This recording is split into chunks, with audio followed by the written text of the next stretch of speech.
de Saúde apresentou os aumentos de novas infecções, de internações e de mortes. Eu não me lembro agora de novas internações, mas eu lembro que estava tudo na casa de um dígito. Se não me engano, por exemplo, internações teve um aumento de 9% e de mortes na última semana foi de 28%. Sim.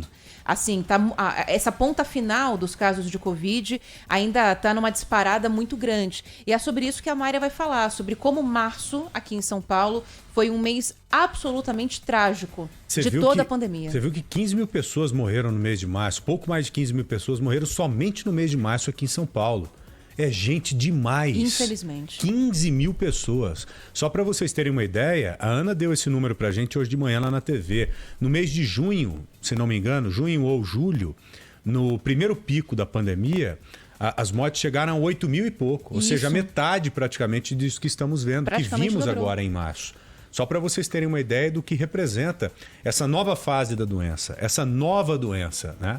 Ontem a Mayra trouxe pra gente aqui também a identificação da nova cepa, lá em Sorocaba. Nova cepa que, é claro, já está sendo estudada. Nova mutação, que já está sendo estudada pelos especialistas, pelos cientistas lá do Butantan. Vamos com a Mayra, então? Vamos, Mayra. Oi, Djaimo. Boa tarde. Oi, Mayra.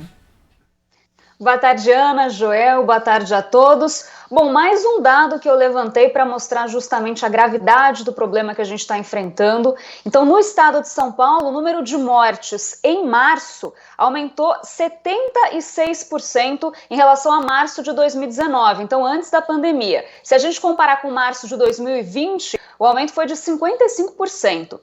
Quando a gente pega os meses de março de 2017 até 2020, a média é de 25 mil mortes. É muito parecida de ano para ano, muda muito pouco, mas em março de 2021, a gente teve 41 mil mortes no estado de São Paulo, aumentou demais e 36% delas são mortes confirmadas pela Covid-19.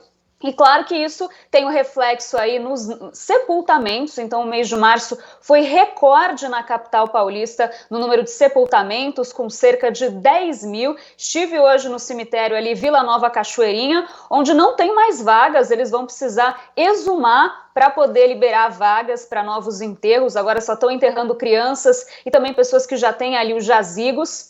Então a situação é realmente muito grave, uma luz no fim do túnel, isso é, se realmente essas novas variantes, né, essa que surgiu agora, semelhante à da África do Sul, não piorarem a situação, segundo o João Gabardo, que é o coordenador executivo do Centro de Contingência do Coronavírus, recuperei até uma fala dele ontem, a partir do dia 6 de abril, a gente já deve ter um impacto, segundo ele, é a previsão, das medidas restritivas, então, fase emergencial e fase vermelha, no número de internações e, na sequência, uma semana depois, também no número de mortes. A nossa expectativa é que a partir do dia 6 do mês que vem, 6 de abril, quando nós completarmos 30 dias da fase vermelha, o número de pessoas que terão alta das unidades de tratamento intensivo será maior do que o número de novos ingressos. Isso vai significar uma redução do número de pessoas nas unidades de tratamento intensivo e por óbvio, um aumento na taxa de disponibilidade desses leitos. A segunda parte, que diz respeito aos óbitos, deve ocorrer uma semana, 10 dias depois dessa redução que nós estamos prevendo para o dia 6. É o que a gente espera, né? Que realmente, então, a partir do dia 6, a gente comece a ver resultado, porque a vacinação está avançando, a gente já está quase um mês com essas medidas mais restritivas e tudo que a gente precisa e quer agora é realmente ver o efeito disso e ver aqueles números finalmente começarem a diminuir. Um mês já de medidas restritivas, eu vou falar a verdade que eu estava um pouco perdida até no prazo, sabia? Um pouco, eu tô totalmente perdido. Porque a gente vai para uma fase vermelha e de repente evolui para uma fase emergencial. Só de fase emergencial a gente já tem 15 dias, Quando né? a Mayra começou a falar aí, eu comecei a pensar, falei, quando começou essa fase emergencial? Quando que começou a fase vermelha? Um mês de fase vermelha, não é isso? Nós completaremos um mês de fase vermelha ou já de fase emergencial? É das duas, né, Mayra? Juntando as duas. Tá vendo como a gente Isso, começou no dia 6 de março. É isso, então foram 2 de fase vermelha, 2 de emergencial e tem mais uma de fase emergencial, Nossa pelo menos, Senhora. né? Até o próximo domingo, se nada mudar. Agora, esse dia 6 de abril, que é a famosa terça-feira que vem, é um dia muito esperado, né? Vocês ouviram o João Gabardo dizer que a partir dali, muito provavelmente, as altas serão superiores às novas internações. E é o que a gente precisa para que haja uma desocupação mesmo desses leitos todos que temos ocupados aqui em São Paulo, na casa de 92%. Até mesmo, né, Mayra e Ana e ouvintes, para atender essas 1.500 pessoas aproximadamente que estão na fila, aguardando por um atendimento. E é importante que essas pessoas tenham condição de segurar até a semana que vem. Exatamente. Não é? O que muita gente, infelizmente, não aguenta. Tanto que mais de 200 morreram porque estavam na fila. Morreram porque não receberam aquele atendimento tão necessário naquele momento prioritário. Agora, Mayra, só mais uma coisa. Você disse que novas exumações devem ocorrer daqui para frente. É uma tendência mesmo, né? Não só lá no Vila Nova Cachoeirinha, mas talvez em outros cemitérios. Você fazer as exumações, é claro, para liberar espaço físico mesmo para novas sepulturas ou novos sepultamentos, Mayra?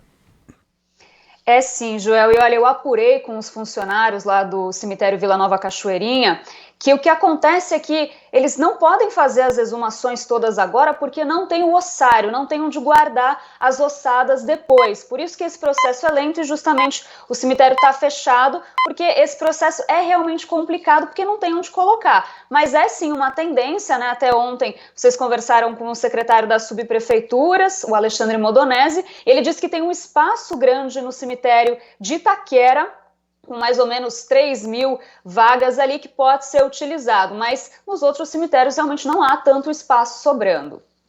Exatamente. Tá bom, Mayra. E olha só, gente, mais uma notícia triste, né? O prefeito da cidade de Hortolândia acabou falecendo também. Estava internado lutando contra a Covid-19 desde o início do mês de fevereiro e infelizmente não conseguiu resistir, porque a doença se agravou e muito. Hoje pela manhã o bicho pegou lá na unidade de terapia intensiva em que ele estava internado. E ficam aqui as nossas condolências, né? Ficam as nossas condolências a todos os familiares do prefeito da cidade de Hortolândia, que é ali na região metropolitana de Campinas, né? Me lembro bem que Hortolândia foi uma das cidades a decretar praticamente um lockdown no mês passado, porque a situação por lá também estava como está grave Seguiu ainda. Campinas, né? Exatamente.